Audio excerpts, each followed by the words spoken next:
నా పేరు మద్దాల విజయలక్ష్మి అండి. నేను దేవరం గుంటూరు శివాలయంలో ఉంటాను.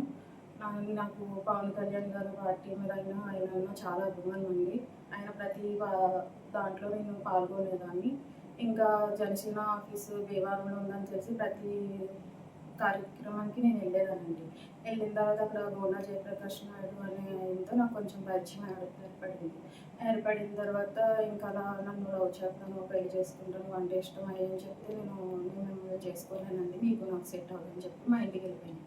వెళ్ళిపోతే ఇంకా నాకు ఫోన్లు చేయడం, ఆఫీస్కి రమ్మనడం అవన్నీ జరిగితే వెళ్ళానండి. ఆఫీస్కి వెళ్ళిన తర్వాత ఇలా మీకు నాకు సెట్ అవ్వదు, నాకు పెళ్ళి అయిపోయిందండి, విడాకులు కూడా అయిపోయినాయి, నేను ఆల్రెడీ భర్త దగ్గర టార్చర్ చూసి వచ్చేసాను, ఇంకా నాకు ఏది అవసరం లేదండి, నాకు పెళ్ళి అయిపోయింది, నన్ను కూడా నా భార్య వదిలేసింది, నేను ఒంటరిగానే ఉన్నాను, నేను నిన్ను బాగా చూసుకుంటానని చెప్పి నన్ను తీసుకెళ్ళి ఇలా ఆఫీస్లో కలిసి ఉండడం అని చెప్పి పెళ్లి చేసుకుంటానని చెప్పి ఇలా 2 సంవత్సరాల నుంచి జర్నీ చేయడం నాతో జరిగిందండి.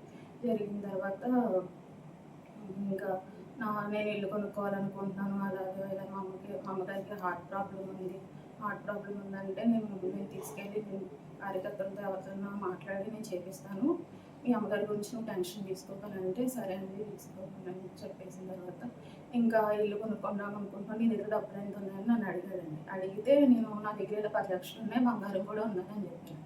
చెప్పిన తర్వాత బంగారం అయ్యి 10 లక్షలు తీసుకొచ్చి నాకు ఇవ్వి, నాకు కొంచెం పర్సనల్ది ఉంది, అది తీసుకున్న తర్వాత లోన్ వస్తుంది, నాకు లోన్ వచ్చిన తర్వాత నేనే ఇల్లు కొంటాను, నీకు పెళ్లి చేసుకుంటాం కదా అని చెప్తే నేను తీసుకెళ్ళి అన్నీ హ్యాండ్ క్యాష్ బంగారం హ్యాండే ఇచ్చాను.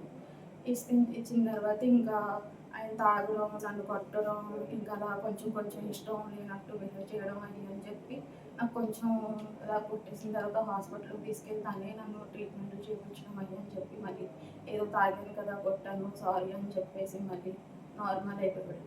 తర్వాత మళ్ళీ ఇంకా మధ్యలో గంజాయి స్వీట్ అని ఒకటి చేసి నాకు పెట్టేవాడండి. నాకు పెట్టిన తర్వాత అందరికీ ఇచ్చేవాడు, గంజాయి స్వీట్ చేసి అందరికీ ఇచ్చి అందరినీ తెమ్మని చెప్పేవాడు.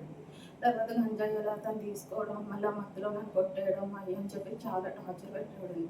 శారీరకంగా కూడా చాలా టార్చర్ పెట్టేవాడండి నాకు. నేను తట్టుకోలేకపోయేదాన్ని. మా అమ్మగారి ఇంటికి వెళ్ళిపోయేదానండి. ఇంటికి వెళ్ళిపోయిన తర్వాత మళ్ళీ ఫోన్లు చేసి మా ఇంటికి వచ్చి మా అమ్మగారితో మాట్లాడి మళ్ళీ నన్ను ఒప్పించి తీసుకెళ్ళేవాడండి. తీసుకెళ్ళిన తర్వాత మళ్ళీ ఇంకా తాగిన తర్వాత అదంతా కాము మళ్ళీ కొట్టేవాడండి.